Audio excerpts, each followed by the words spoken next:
Good morning, students. This is chapter 2. I'm continuing with the healthy eating habits. Yesterday I have taught you about digestive system. I hope you have understood it real well, and today I'm just a short recap for this digestive system is we eat the food from the mouth, and from the mouth we chew our food in the mouth, and a liquid called saliva releases from the mouth and mixes with the food. It makes the food moist and soft, and the food breaks down into simpler pieces. Now the food comes from this esophagus that is known as food pipe. It comes directly to the stomach. Stomach has digestive juices, different kind of digestive juices. It mixes with the food well, and then the food breaks down into more simpler substance. Now the food comes to the small intestine. In the small intestine, the liver releases a digestive juice called bile.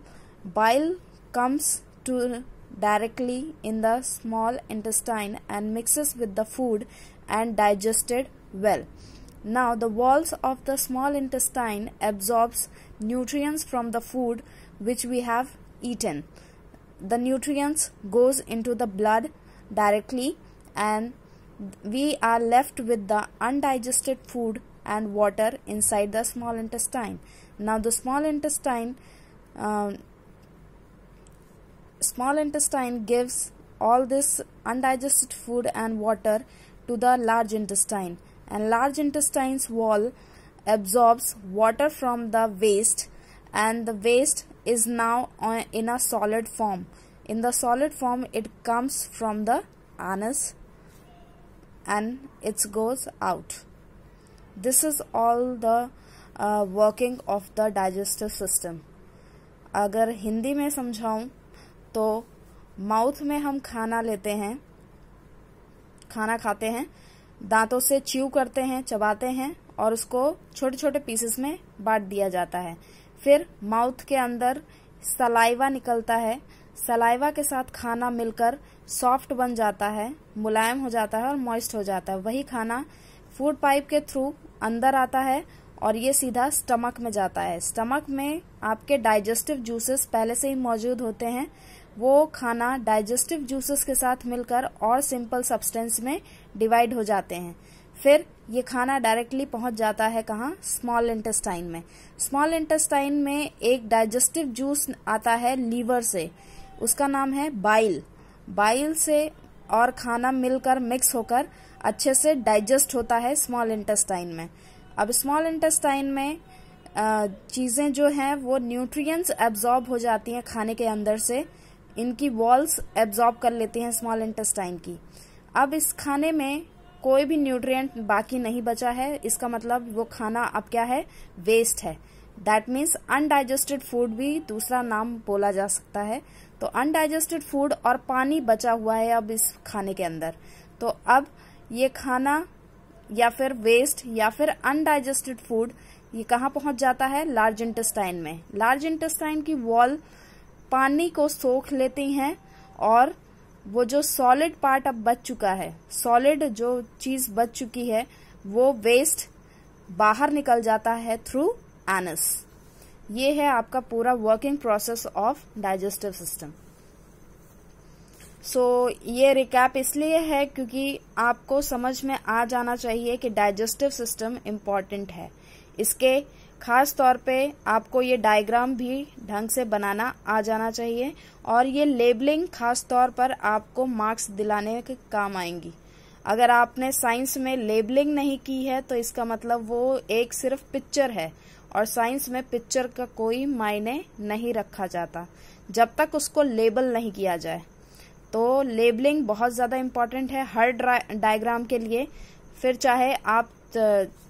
चाहे वो 2-3 labelling हो या फिर इतनी सारी, कोई फर्क नहीं है. Now we are going to focus on this healthy eating habits. First, always chew the food well. हमेशा खाने को अच्छे से चबाकर खाना चाहिए। अब ये रीजन क्या है अच्छे से चबा के खाना चाहिए? क्योंकि जो दांत हमारे हैं वो आधा काम मुंह के, मतलब डाइजेशन जो है वो आधा काम क्या हो जाता है, मुंह में ही हो जाता है।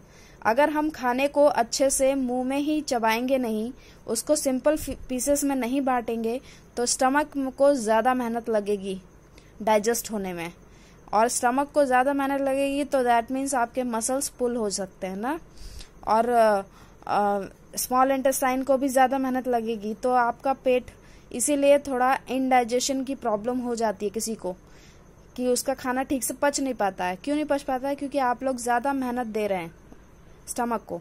अगर दांतों को ही ज्यादा मेहनत दे दी तो फिर स्टमक को ज्यादा मेहनत नहीं पड़ती है। तो हमेशा खाने को अच्छे से च्यू करना चाहिए, चबाना चाहिए। Eat a balance diet to stay healthy. हमेशा हमें बैलेंस डाइट खाना चाहिए।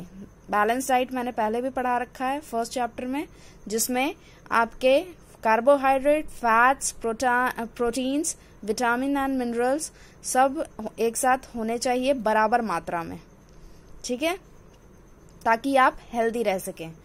ईट fruits and vegetables every day. हमें हमेशा फ्रूट्स एंड वेजिटेबल्स खाने चाहिए। फ्रूट्स एंड वेजिटेबल्स में सबसे ज्यादा न्यूट्रिएंट्स पाए जाते हैं, that means vitamin and minerals. तो ये हमारी बॉडी के इम्यून सिस्टम के लिए, ये हमारी बॉडी को हेल्दी रखने के लिए बहुत इंपॉर्टेंट है। तो इसीलिए हमें regularly every day fruits and vegetables खाने चाहिए। Drink plenty of water. Plenty मतलब जितना ज्यादा हो सके हमें उतना पानी पीना चाहिए, ठीक है। प्लेंटी मीन्स ज्यादा तादाद में। तो हमें पानी खूब पीना चाहिए। मैंने बताया था 7 से 8 ग्लास, लेकिन किसी को अगर और प्यास है तो ये तो नॉर्मल है कि मिनिमम आपको 7 से 8 ग्लास पीना है, लेकिन मैक्सिमम आप चाहे जितना पानी पी सकते हैं, ठीक है। तो ये क्या करता है, आपकी बॉडी को डिटॉक्स करता है, मतलब आपकी बॉडी के अंदर का जितना भी वेस्ट है वो बहुत आसानी से बाहर निकलता है, ठीक है। तो ये गंदगी निकालने में मदद करता है पानी। आप जितना पानी पिएंगे उतना आपका साफ बॉडी रहेगा। Always wash your hands before and after meals. अब जानते हैं कि पेट के अंदर तो कीड़ा अपने आप आता नहीं है, वो आता कहाँ से है? पेट दर्द किसी को होता है, डॉक्टर कह देता है ना कि पेट दर्द में पेट में कुछ माइक्रो ऑर्गेनिजम्स आ चुके हैं। वो कैसे आते हैं? वो आपके हैंड से आते हैं, आपके हाथों से। आपके हाथ अगर गंदे हैं तो आपका जो कीटाणु है वो सीधा मुंह के अंदर और फिर मुंह से पेट के अंदर।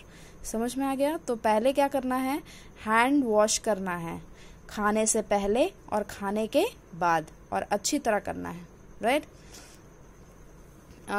ये जो एक्सरसाइज है ये हम बाद में पढ़ेंगे, क्योंकि चैप्टर जब खत्म हो जाएगा तब पढ़ने पे ज्यादा आपको समझ में आएगा। सो इसको स्किप कर देते हैं, इसको बाद में पढ़ेंगे। Now we will talk about microbes. आज मैं माइक्रोब्स के बारे में पूरा नहीं पढ़ाऊंगी, जस्ट माइक्रोब होते क्या हैं वो समझ लीजिए। बाकी टाइप्स ऑफ माइक्रोब्स हम कल पढ़ेंगे, यूजेस ऑफ माइक्रोब्स कल पढ़ेंगे। Is that clear? So Microbes are very tiny living things. They cannot be seen through the naked eyes. They can be seen only through a microscope. Microbes are found everywhere. Some microbes are useful and some are harmful. Microbes are very tiny living thing. Microbes क्या होते हैं? Micro मतलब होता है बहुत छोटा, जो आपको खुली आंखों से नहीं दिखते हैं। मतलब आपकी जो आंख है उससे आपको प्रॉपरली अगर वो सामने है तो आपको दिखेगा नहीं। माइक्रोब्स इस छोटे डॉट से भी और छोटा होता है। समझ में आ गया? तो ये बहुत छोटे छोटे कीटाणु होते हैं जो हमें दिखते ही नहीं है, और ये लिविंग थिंग है, ठीक है। ये लिविंग थिंग है मतलब जीते हैं। ऐसे बैक्टीरिया, फंगाई, वायरस, ये सब क्या है? माइक्रोब्स में ही आते हैं। जब टाइप्स ऑफ माइक्रोब्स पढ़ेंगे तब बताऊंगी एक एक चीज, लेकिन अभी सिर्फ इतना समझ लीजिए। माइक्रोब्स जो होते हैं वो टाइनी लिविंग थिंग्स होते हैं। टाइनी मतलब सबसे छोटे, बहुत छोटे, ठीक है, वेरी टाइनी। तो they can not be seen through the naked eyes. ये हमें खुली आंखों से नहीं दिखते हैं। नेकेड मतलब खुली आंख, नेकेड मतलब खुली और आईज मतलब आंख। तो they can not be seen through naked eyes, ये खुली आंखों से नहीं दिखते हैं। They can be seen only through a microscope, हमें इसे देखने के लिए माइक्रोस्कोप की जरूरत होती है।